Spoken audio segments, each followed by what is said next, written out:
Hopefully he gets to go and start the IndyCar season, but he needs to get through some personal things first. And I just want to say thanks to Brad for 9 awesome years as starting as a mechanic, fresh from New Zealand, never worked on a supercar, to being a team principal last year and leading a championship and winning 2 Bathurst with us. So.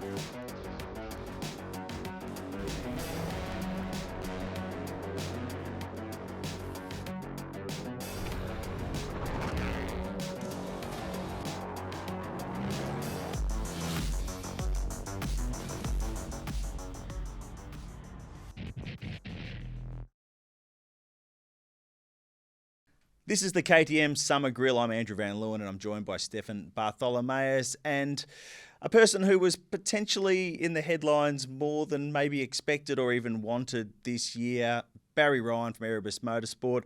Barry, I think we need to start at the start, basically. It was a difficult start to the season. What can you tell us about sort of the end of 2023 and into the start of 2024 until Brody came back to the team? Yeah, I'm definitely not going to lie. It wasn't the start we wanted to the year. Wasn't the start Brody wanted to the year. And yeah, I know people want to know. They say they want to know the truth, but the truth is, again, it's no one's business. You know, Brody had some issues he needed to sort. We can call it whatever you want, whether it was issues with me or the team or his own personal issues. That's up to him.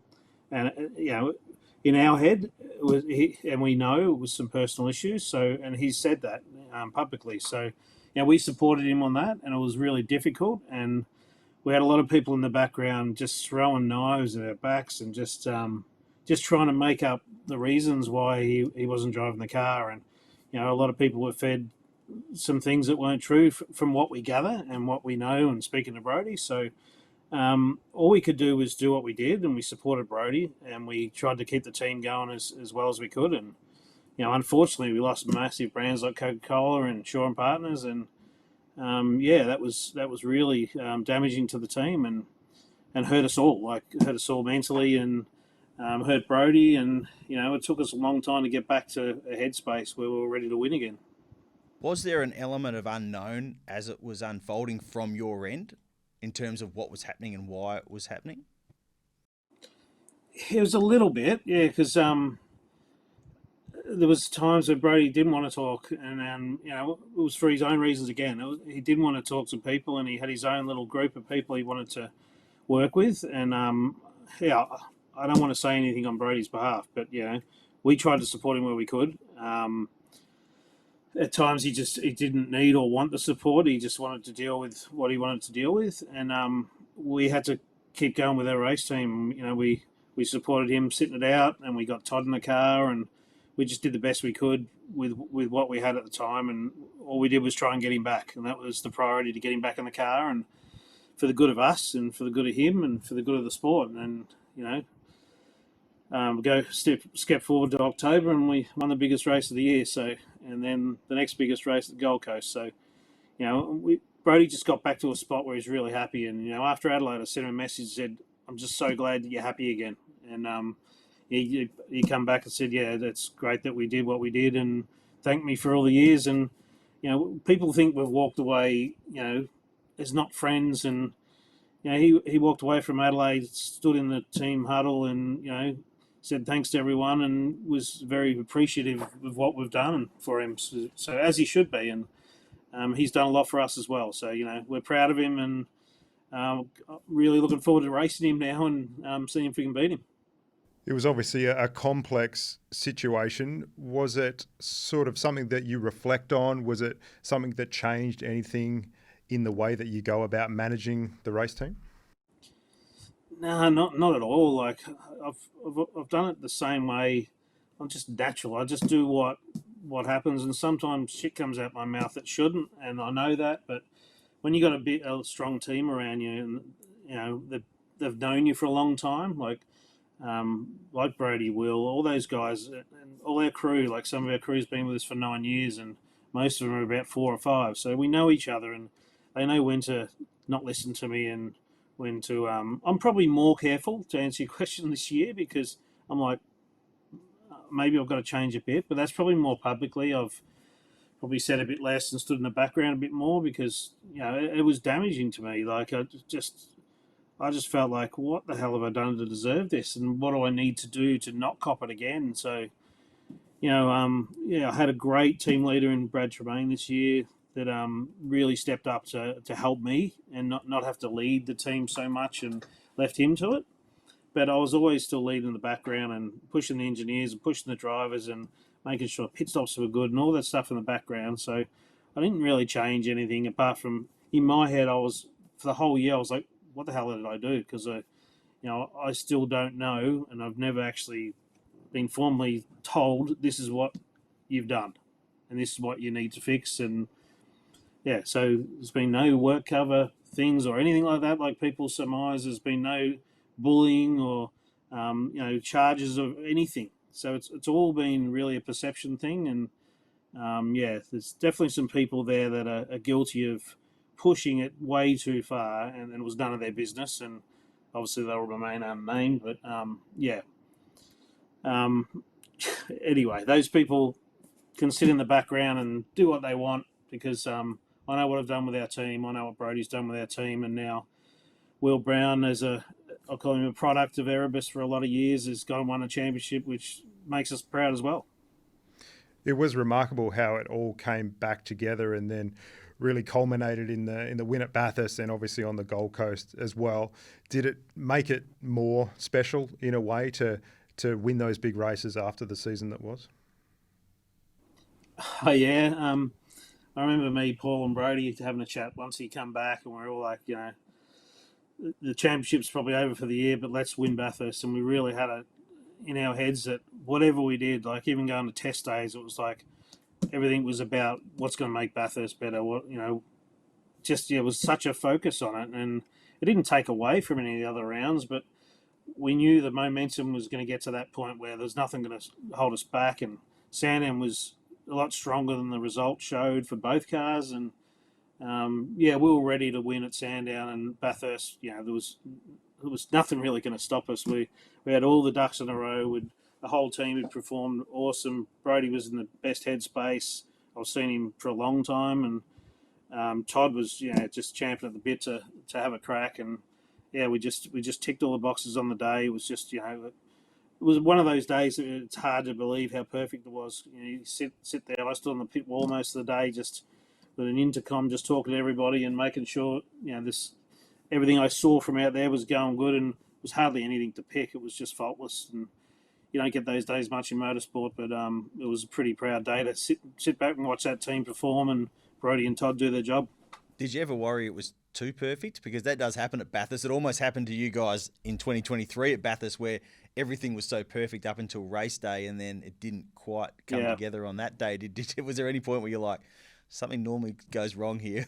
When's it going to happen? Yeah, I remember 2018 up to about lap 135. It was a perfect day, and unfortunately, Davey had some issues with his body, and his body failed on him. But that was probably the closest to that. That was just going perfect. We were like leading by 10 seconds, pulling away from people. No one could catch us. And you always, the last lap of Bathurst, luckily enough to win two of them now, but it's probably the worst lap. You go, oh shit, we're going to run out of fuel. Is something just going to randomly break? Or it's hard to explain the anxiety of that last lap of Bathurst when you're leading.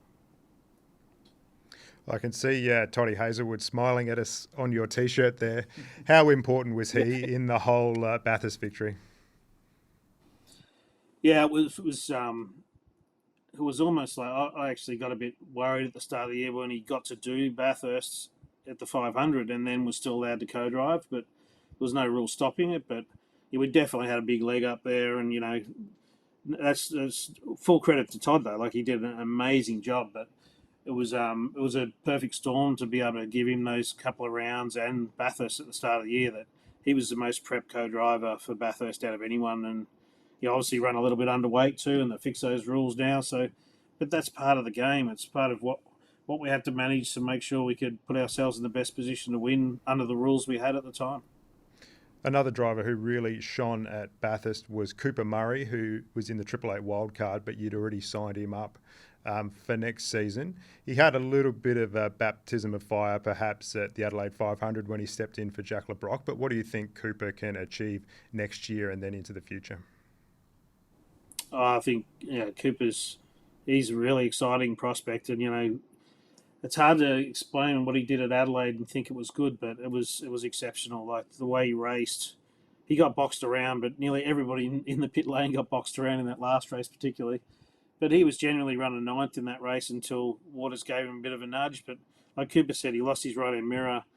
He thought Cam was far enough back, and he goes, if the mirror was there, I probably wouldn't have turned in as hard. But so he took a bit of blame for that as well. But his pace at the end of the race, he was one of the fastest on track consistently, and he dealt with the conditions, which Saturday was a tough race. And we've seen some of these skinny blokes over the years fail in a hot race, and he got out of the car and he said his foot was a little bit sore, but not from the heat, more from the amount of blips and stuff you do on the throttle in that race. He'd never done anything that long in his life, so and at Sandown Bathurst, you could just see the potential in the kid. Like, I remember at Bathurst, he was sixth, racing up to the back of Waters and Chaz, I think it was, and then he got his penalty. But he's definitely going to be right to go. And if we don't win races next year, I'll be very, very surprised.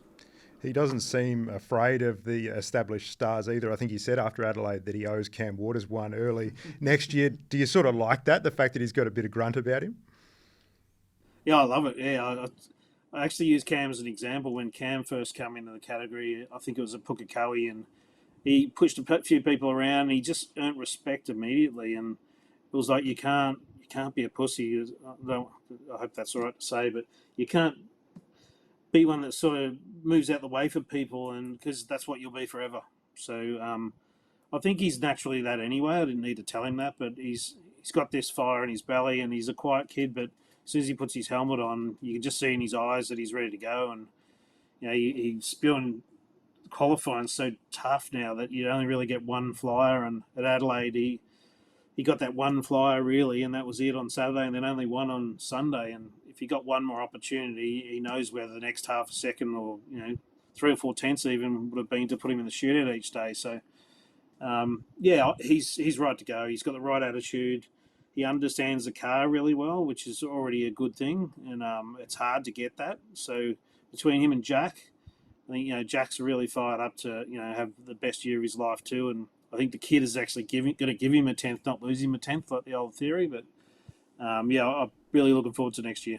Just one more on Cooper. You probably had the luxury with the way the market was playing out to wait until after the Enduros to make this decision, and Cooper did so well at the Enduros, but you'd already snapped him up. So you'd obviously already seen enough from him or got enough advice on him or whatever to decide that he was the guy, and you didn't need to sit back and look at the wider co-driver field, how they performed at the Enduros.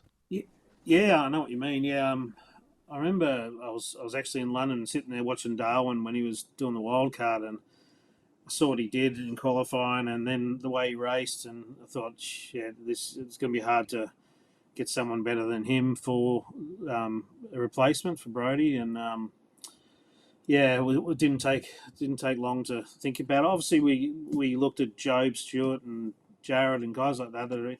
Zach Bates, I talked to Zach a couple of times, and Job's not far away from being ready, but it would have been unfair on him and probably hard commercially to put someone young like Job in the car. But Cooper's already got some runs on the board, and it helps it because it is a commercial sport. You get sponsors, so he had the runs on the board to sell him to people and to make sure that the crew believed in him and everything like that. So I think our future will be more of these young guys, whether it's the Jobs, the Jareds, the Zach Bates, all these kids have got 100% potential to make it in this sport.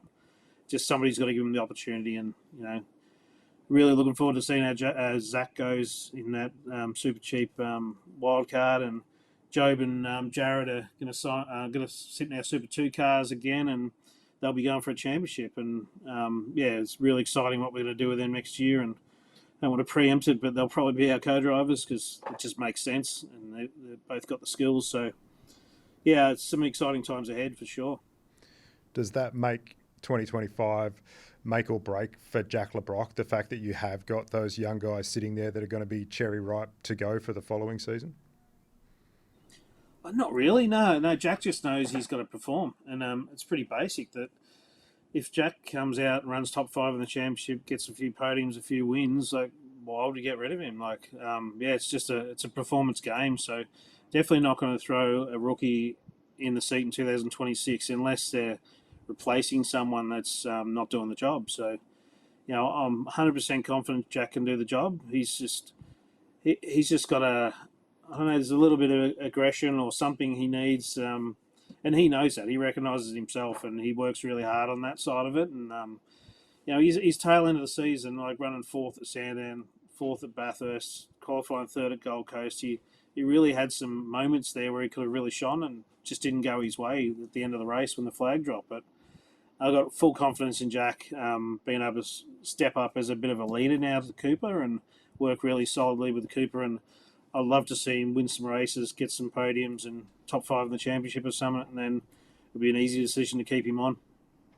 Barry, there was talk midway through the year about there being potential suitors for the team and buying it off Betty. Was there any, I don't know if concern's the right word, but was that something that was maybe in the back of your mind at some point? Is there any correlation between the fact that as that chatter kind of went quiet and Betty seemed to reaffirm her interest in owning the team, that the form started to turn around as well?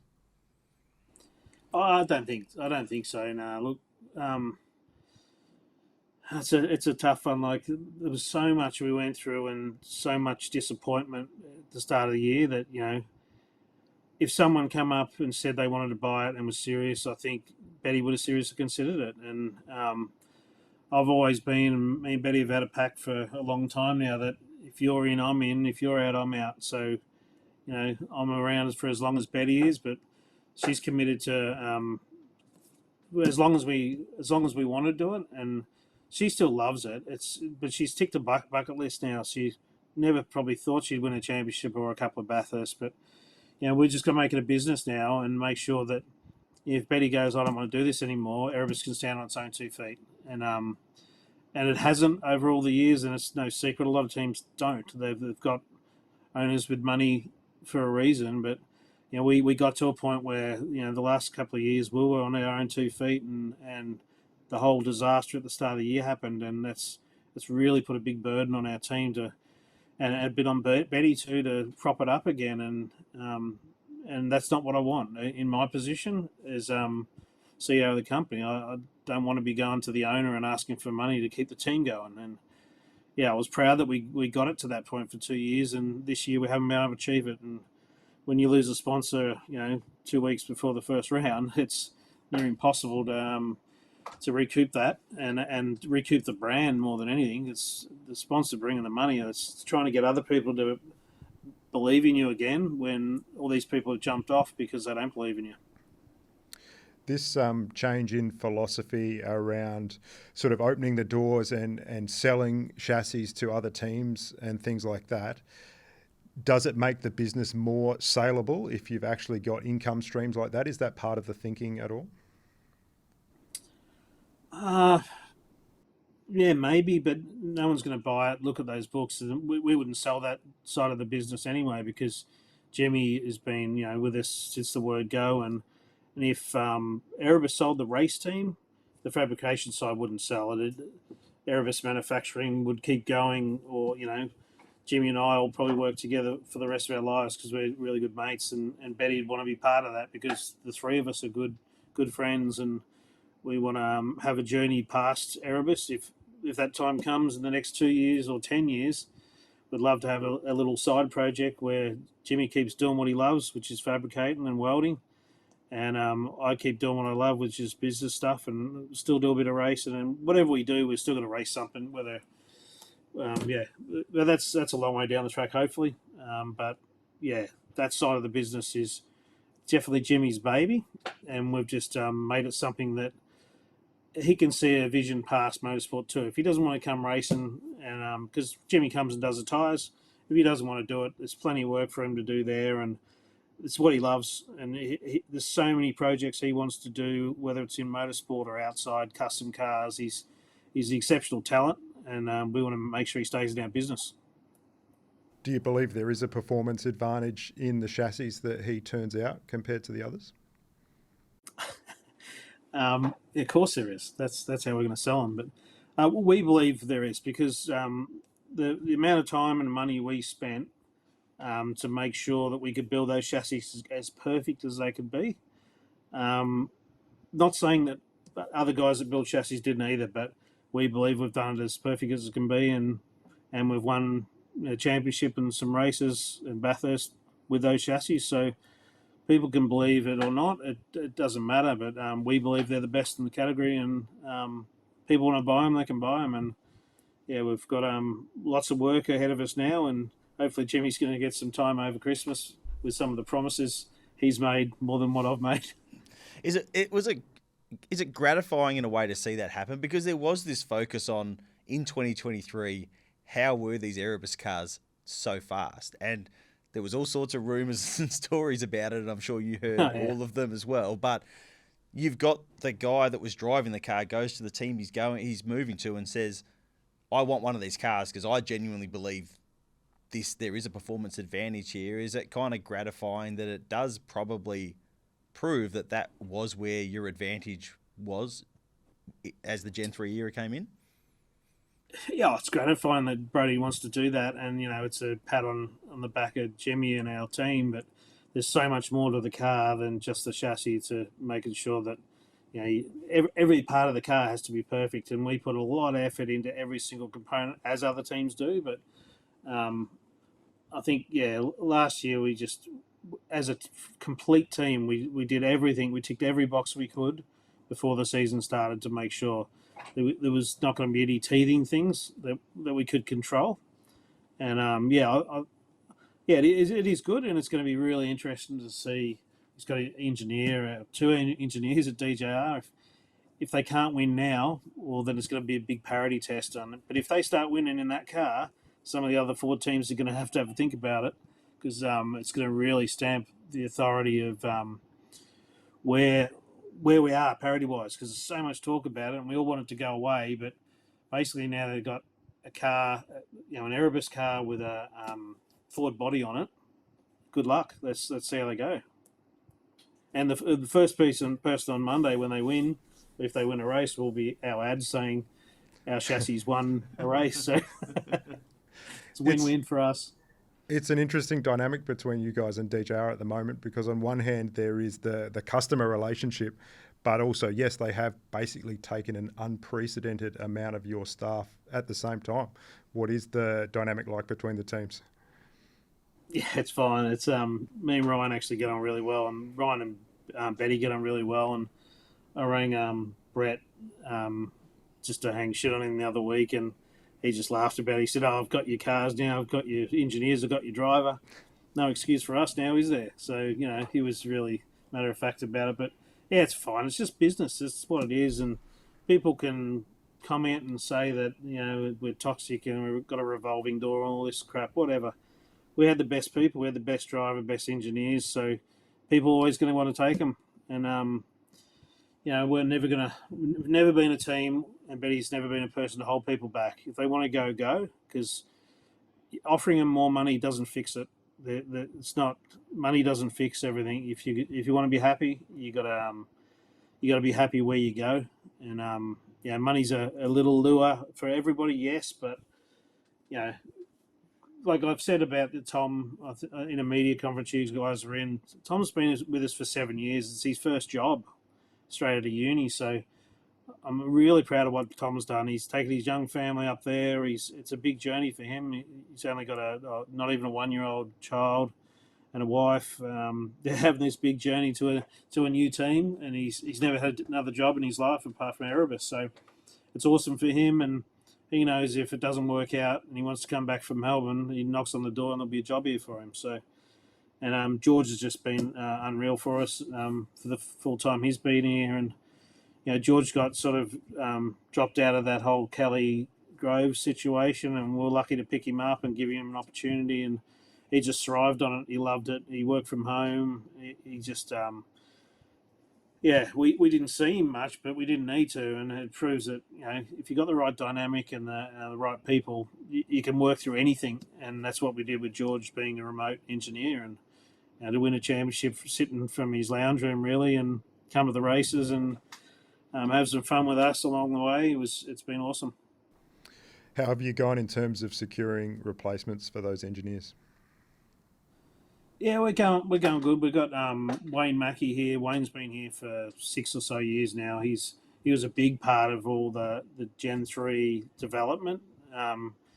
In the technical side of it, the deep inside of how everything works, the brake system and all that. So Wayne's got a really thorough understanding, as good as George and Tom. He's been part of our Super 2 program for the last 3 or 4 years and made that pretty successful this year. So Wayne will step up, and yeah, we've got another couple of engineers we're talking to, but really want to make sure that we're ready to hit the ground running. It's a hard to step a junior engineer up, and yeah, so we're trying to find someone experienced. Otherwise, yeah, we've got a plan anyway. We'll be fine. We know how these cars work.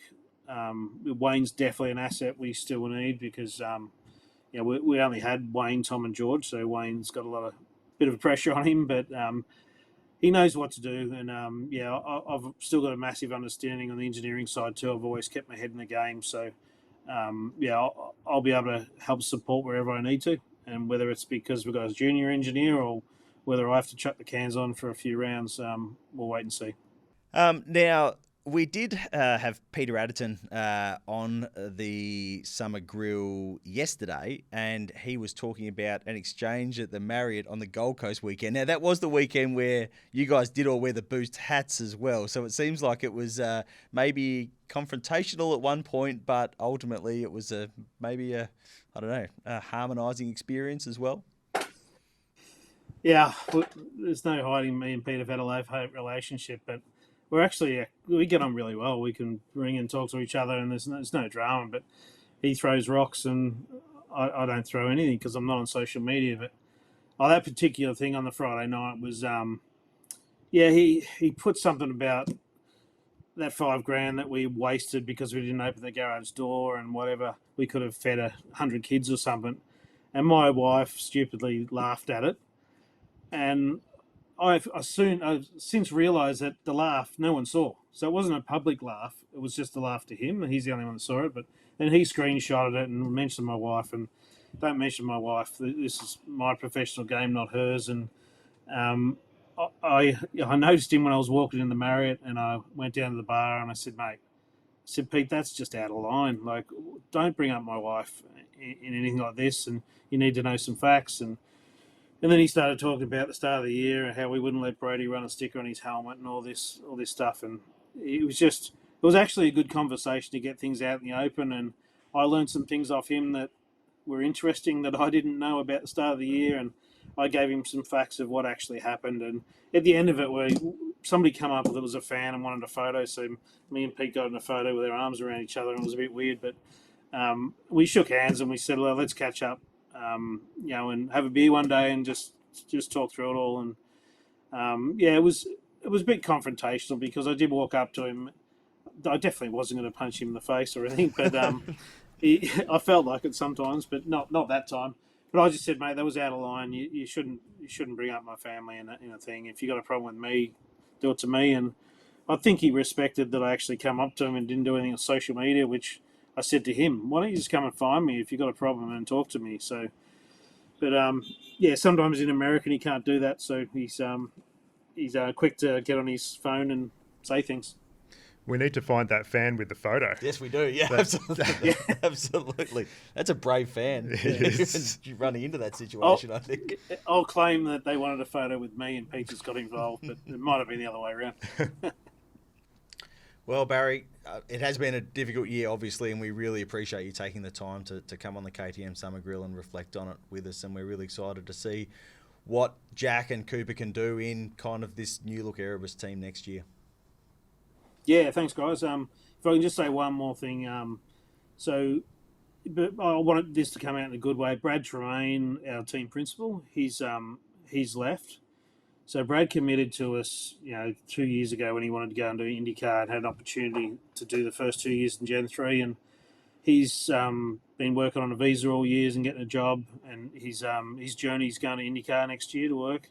At the moment, his dad's fell ill in New Zealand. So best wishes to Brad and his father and family. But hopefully he gets to go and start the IndyCar season. But he needs to get through some personal things first. And I just want to say thanks to Brad for 9 awesome years as starting as a mechanic, fresh from New Zealand, never worked on a supercar, to being a team principal last year and leading a championship and winning 2 Bathurst with us. So thanks, Brad. Thanks for tuning in to the KTM Summer Grill. With each episode, we are giving away one of these cool KTM goodie bags. Don't miss your chance to win. If you're watching via Speed Cafe, enter your details below. If you're watching on YouTube, the link is in the description.